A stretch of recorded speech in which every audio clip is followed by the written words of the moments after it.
ನಿಮ್ಮ ಪ್ರೀತಿಗೆ ಧನ್ಯವಾದಗಳು. ಶ್ರೀ ಎಚ್.ಡಿ. ಕುಮಾರಸ್ವಾಮಿ గారు, minister for heavy industries and steel, Shri Sanjay Seth ji, MOS defence, Shri Bharat Mathukumilli, MP Visakhapatnam, Shri Rajasekhar గారు, ఎంపీ కుపాల్, శ్రీ కుమార్ నాయక్ గారు, ఎంపీ రాయచూర్, శ్రీ సంపన్న గౌడ గారు, ఎమ్మెల్యే సింధనూర్, శ్రీ బసన గౌడ గారు, ఎమ్మెల్సీ సింధనూర్. కానీ ఇక్కడికి పెద్ద ఎత్తున విచ్చేసిన కర్ణాటక ప్రజలకి, ఎన్నో ఏళ్ళుగా కర్ణాటకని సొంతంగా చేసుకున్న తెలుగు ప్రజలకి, విద్యార్థులకి, తల్లిదండ్రులకి నా హృదయపూర్వక నమస్కారాలు. కర్ణాటక అనేది ఒక పవిత్రమైన భూమి. కర్ణాటక సాంప్రదాయాలు, సంస్కృతి చాలా గొప్పది. కన్నడ, తెలుగు ತುಂಬಾ సేమ్. ನಮ್ಮ సంస్కృతి కూడా సేమ్. ఆంధ్ర, కర్ణాటక అన్న తమ్మన్న తారా. శ్రీ కృష్ణదేవరాయల సైనిక్ స్కూల్ ప్రారంభోత్సవం సందర్భంగా ఈ సమావేశానికి విచ్చేసిన మీ అందరికీ పేరు పేరున నా హృదయపూర్వక నమస్కారాలు. ఈరోజు నేను ఆంధ్ర రాష్ట్ర విద్యాశాఖ మార్చులుగా ఇక్కడ రాలేదు. ఒక భారతీయుడిగా నేను మీ ముందల నుంచుంటున్నాను. ఇక్కడ ఎంతో మంది తల్లిదండ్రులు ఉన్నారు. వాళ్ళు ఒక ప్రశ్న అడగాలనుకుంటున్నా. ఇక్కడ ఎంతమంది మీ పిల్లలు డాక్టర్ అవ్వాలనుకుంటున్నారు? ఒకసారి చేతుల పైకి ఎత్తండి. IAS, IPS మీ పిల్లలు అవ్వాలంటే చేతుల పైకి ఎత్తండి. ఇంజనీర్ అవ్వాలంటే, రాజకీయ నాయకుడు, నాయకురాలు అవ్వాలంటే చాలా తక్కువ ఉన్నారు. కానీ నాకు ప్రధానమైన ప్రశ్న నేను అడగాల్సింది, ఇక్కడ ఎంతమంది మన పిల్లలు సైనికులు అవ్వాలనుకుంటున్నాం?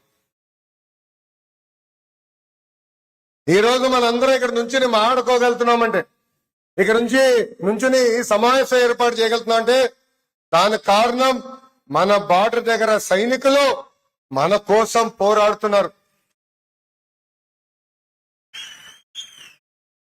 మనందరం చూసాం, ఉగ్రవాదులు పహల్గాంకి వచ్చి 26 మంది అమాయకులు భారతీయులను ఆనాడు చంపేస్తాం జరిగింది. మన ప్రధానమంత్రి నరేంద్ర మోడీ గారు ఆపరేషన్ సింధూర్ అని ప్రకటించి పాకిస్తాన్ కి తగిన గుణపాఠం చెప్తాం జరిగింది. ఆ యుద్ధంలో మన అనేక మంది సైనికులు మనం పోగొట్టుకున్నాం. ఆంధ్ర రాష్ట్రానికి చెందిన మురళీ నాయక్ అనే సైనికుని కూడా మేము పోగొట్టుకుంటాం జరిగింది. మురళీ నాయక్ మా అనంతపూర్ జిల్లా పుట్టపర్తి నియోజకవర్గం నుంచి వచ్చిన వ్యక్తి. ఆ కుటుంబానికి ఒకే ఒక బిడ్డ మురళీ నాయక్. కానీ చిన్నప్పటి నుంచి మురళీ నాయక్ భారతదేశ సైన్యంలో పనిచేయాలన్న కోరిక ఉండిపోయింది. వాళ్ళ తల్లిదండ్రులు, నాయక్ నీకు ఏమైనా అవుతే మా పరిస్థితి ఏంటి, మాకు అండగా ఎవరు నిలబడతారని అడుగుతాం జరిగింది. ఆనాడు మురళీ నాయక్ ఒకటే చెప్పాడు, భారతదేశం కోసం నా ప్రాణం పోతే మొత్తం భారతదేశం నాకు అండగా నిలబడుతుందని. మురళీ నాయక్ మన మధ్యలో లేకపోయి ఉండొచ్చు, కానీ మొత్తం భారతదేశం ఆ కుటుంబానికి అండగా నిలబడటం జరిగింది.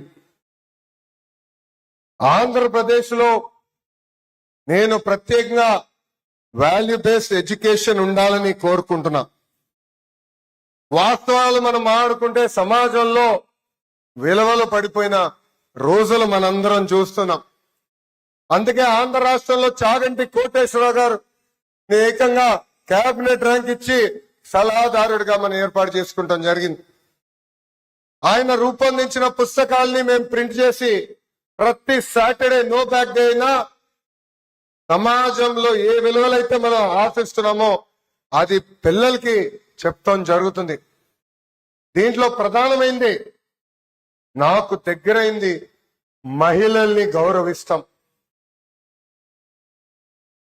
తెలుగు వాడక భాషలో మహిళల్ని అవమానిస్తూ కొన్ని పదాలు వాడతాం. గాజులు తొడుక్కున్నావా, చీర కట్టుకున్నావా, అమ్మాయిలాగా ఏడవద్దన్న పదాలు మనం వాడతాం. దీనికి ఫుల్ స్టాప్ పెట్టాల్సిన బాధ్యత ఇక్కడ ఉన్న మనందరి పైన ఉంది. సమాజంలో ఏ మార్పు అయితే మనం ఆశిస్తున్నామో ఆ మార్పు మన ఇంటి నుంచే మొదలవ్వాలని ఈ సభాముఖం మిమ్మల్ని అందరినీ నేను కోరుకుంటున్నా. ఇక్కడున్న పిల్లలందరికీ నేను ఒక విషయం చెప్పాలనుకుంటున్నా. చాగంటి కోటేశ్వరరావు గారు ప్రవర్తనలు చేస్తున్నారు. ఇలా సమావేశాలు ఏర్పాటు చేసుకుని పిల్లలతో మాట్లాడతారు. ఆయన ప్రవర్తనకి వెళ్ళా, అప్పుడు ఆయన ఒక మంచి మాట చెప్పాడు. తల్లికి చెప్పలేని ఏ పని నువ్వు చేయొద్దని. What you can't tell your mother, don't do it అని. అది ఎంత సింపుల్, అంత పవర్ఫుల్. అందుకే ఇక్కడున్న పిల్లలందరినీ కోరుతున్నా, మన జీవిత ప్రయాణంలో అనేక నిర్ణయాలు తీసుకోవాలి.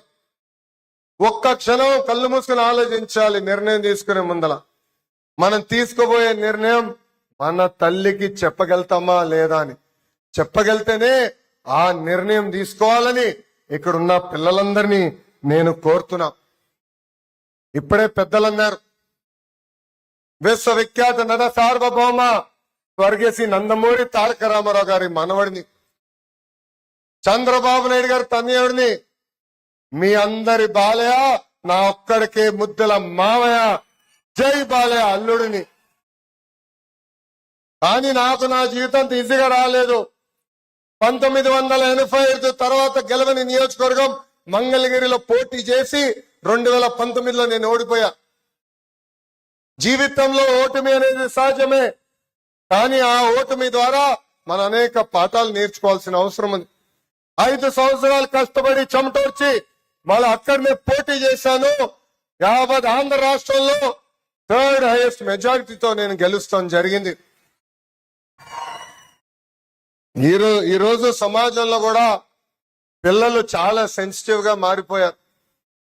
ఒక్క ఎగ్జామ్ లో ఫెయిల్ అవుతే ఏకంగా ఆత్మహత్య చేసుకునే పరిస్థితులు మనం చూస్తున్నాం.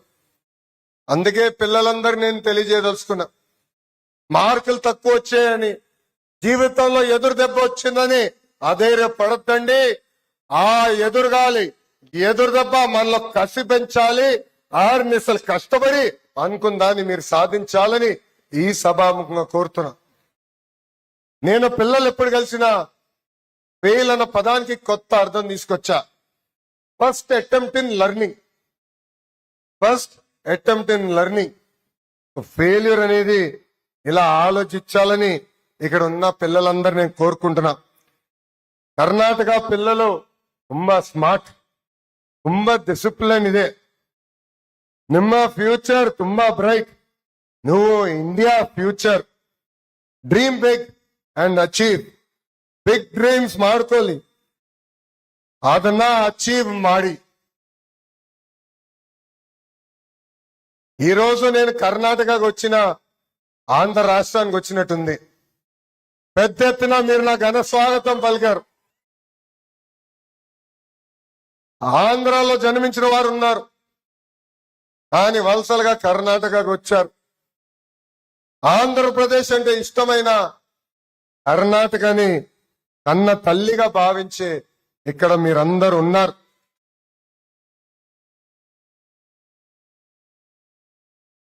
మీ అందరు తెలుసు, 2024 ఎన్నికల ముందల కరెక్ట్ గా ఎన్నికలకి 6 నెలలు ఉన్న సమయంలో ఏం తప్పు చేయని చంద్రబాబు నాయుడు గారిని అరెస్ట్ చేసి 53 రోజులు బంధించారు.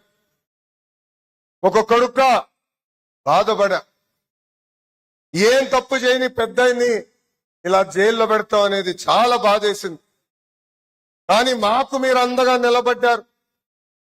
సింధనూరు కానివ్వండి, రాయచూరు కానివ్వండి, అదే విధంగా గంగావతిలో కానివ్వండి, పెద్ద ఎత్తున మీరు రోడ్డు పైకి వచ్చి మాకు మీరు అండగా నిలబడ్డారు. నీకు ఒక ధర్నాగా అనిపించచ్చు, మీకు ఒక ర్యాలీగా అనిపించచ్చు, కానీ మా కుటుంబానికి కొండంత బలం మీరు అందించారు. నాకు ఇప్పుడు కూడా బాగా గుర్తు, రమణి నాకు ఒక మాట చెప్పింది. ఇంత గౌరవంగా బతికే కుటుంబం చూడు పెద్దయిన పరిస్థితి మనకి రాజకీయం అవసరమా అని నన్ను అడిగింది. ఆనాడు నేను ఒకటే చెప్పాను, వెళ్ళి చూడు భారతదేశంలోనే కాదు ప్రపంచంలో ఉన్న తెలుగు వాళ్ళందరూ మనకి అండగా నిలబడ్డారు, మన జీవితాంతం వాళ్ళకి రుణపడి ఉండాలని చెప్తాం జరిగింది.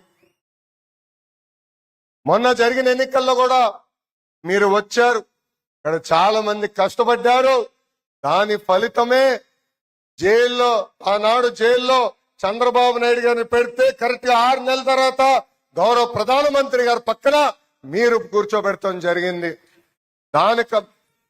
దానికి మా కుటుంబం మీకు రుణపడి ఉంటుందని ఈ సభాముఖంగా తెలియజేస్తున్నా. సింధనూరు ఎడ్యుకేషన్ లో నంబర్ 1, ఆటోమొబైల్ లో నంబర్ 1, రైస్ ప్రొడక్షన్ లో కూడా నంబర్ 1, పన్నుల్లో కట్టే దాంట్లో కూడా మీరు నంబర్ 1.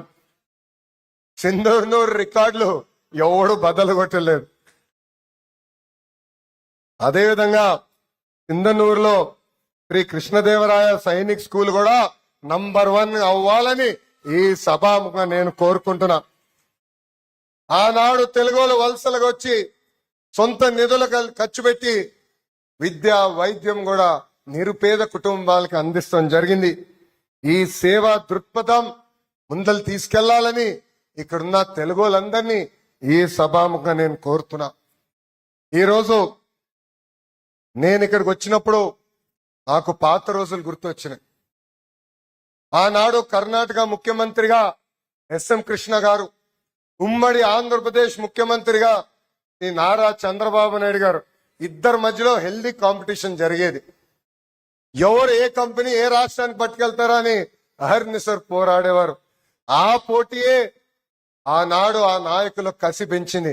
ఆ పోటీ వల్లనే అటు ఉమ్మడి ఆంధ్రప్రదేశ్ ఇటు కర్ణాటక అద్భుతంగా అభివృద్ధి చెందిందని ఈ సభాముఖంగా మీ అందరికీ నేను తెలియజేస్తున్నా. కాంపిటీషన్ ఉంటేనే మనకు కూడా కసి ఉంటుంది. వేదికమైన పెద్దలు కుమారస్వామి గారు కూర్చున్నారు. కుమారస్వామి గారి కుటుంబానికి మా కుటుంబానికి చాలా, ఒక మాట చెప్పాలంటే స్ట్రాంగ్ రిలేషన్షిప్ ఉంది. ఆనాడు యునైటెడ్ ఫ్రంట్ కన్వీనర్ గా చంద్రబాబు నాయుడు గారు ఉంటే భారతదేశ ప్రధానమంత్రిగా దేవేగౌడ గారు ఉన్నారు. వాళ్ళిద్దరు కలిసికట్టుగా అద్భుతమైన సంస్కరణలు తీసుకొచ్చారు. అద్భుతంగా భారతదేశాన్ని అభివృద్ధి చేసి ముందలు తీసుకెళ్తాం జరుగుతుంది. కరెక్ట్ గా 30 సంవత్సరాల తర్వాత నేను కుమారస్వామి గారితో మాట్లాడటం జరిగింది. మీ అందరు తెలుసు, విశాఖ ఉక్కు ఆంధ్రుల హక్కు అనే నినాదంతో విశాఖపట్నంలో మన స్టీల్ ప్లాంట్ ఏర్పాటు చేసుకుంటాం జరిగింది. గత పాలకుల అవినీతి వల్ల ఆ విశాఖ ఉక్కు అనేక ఇబ్బందులు పడింది. చివరికి ప్లాంట్ మూసేసో అమ్మేసే పరిస్థితికి వచ్చింది. వేదికమైన విశాఖపట్నం ఎంపీ భరత్ గారికి నేను వారానికి ఒకసారి ఫోన్ చేసేవారు.